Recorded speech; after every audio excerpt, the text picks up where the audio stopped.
I was thinking that this is why sometimes I don't agree with mainstream psychology, mainstream psychotherapy, the way it is practiced. Because in psychotherapy, what I've been taught is that you should always serve the client's request.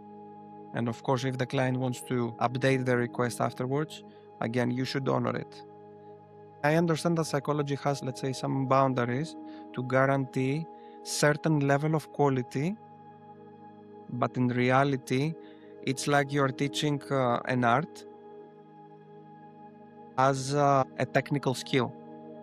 And that doesn't work, because at the end of the day, psychotherapy requires the skill of adjusting according to who you have in front of you. Why I mention that? Because in lots of cases, exactly what you said, lots of my clients come and their basic request is that I help them achieve the outcome of their shame. For example, one might be a high achiever and they might have a difficult time in their career at the moment, and they might come and ask me, help me not feel like that. But the same person is not ready to confront the system that is causing that. So ultimately, I disagree fundamentally with the request, because the request, if I would create it for them, would be, help me accept that I feel like that. Help me accept that I am that.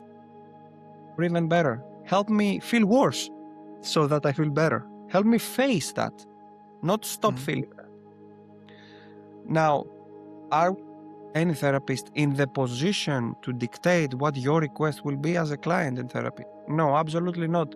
And it falls into the relationship that you have with your client to try to gently influence the request that they're coming with, because it might be fundamentally wrong to influence that request so that we don't intervene to their psychotherapeutic journey and you take the lead, because then we are dealing with your counter-transference.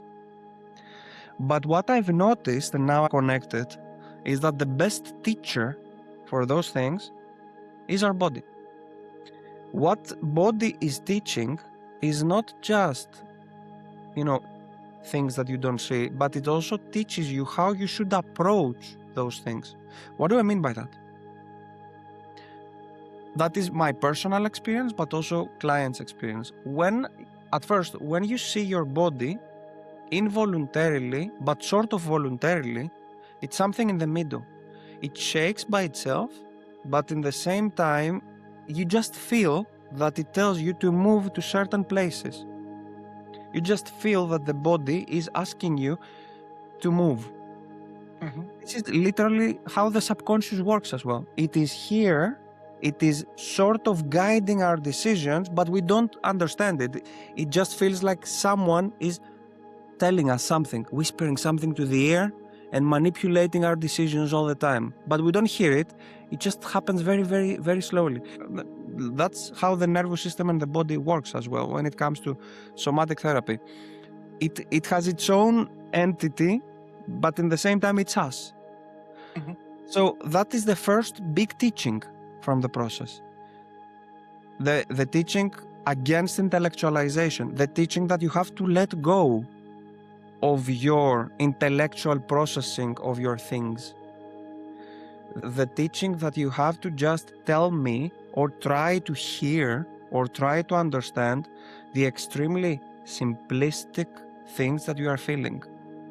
Which means that when you're telling me in therapy or in coaching that you are experiencing your shame, blah, blah, blah, and all the psychological words that you have read somewhere, I don't buy that. And probably it's not the truth either, because at the very core, what you, me, and everyone is feeling is extremely basic.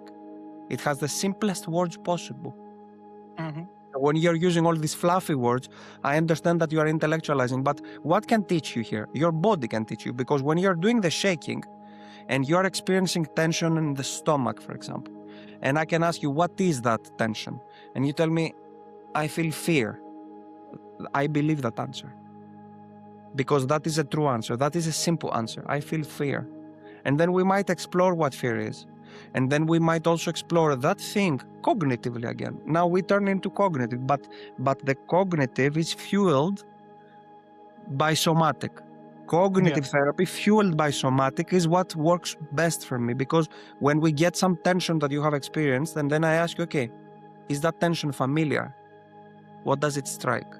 And then always, 10 out of 10 times, they go to childhood. I don't do it in purpose, they do it themselves. And they remember that feeling on the shoulders or that feeling on the stomach reminds me of when my mom was asking me trap questions. So every time that someone asks me a question, I feel like I must give the right answer, therefore I tend to lie. This is literally a quote from a client. Like, I tend to lie because every time I feel like I will be caught, because that's what I'm trained from my parents, that they ask trap questions. And that feeling in the stomach reminded me of that. So then we have something to work on that is less intellectual and more real. So that is the first teaching. Letting go and simplifying your thoughts and just follow them in the simplest possible way. And like, let your body and your brain guide you towards that process without trying to control it. That's the first.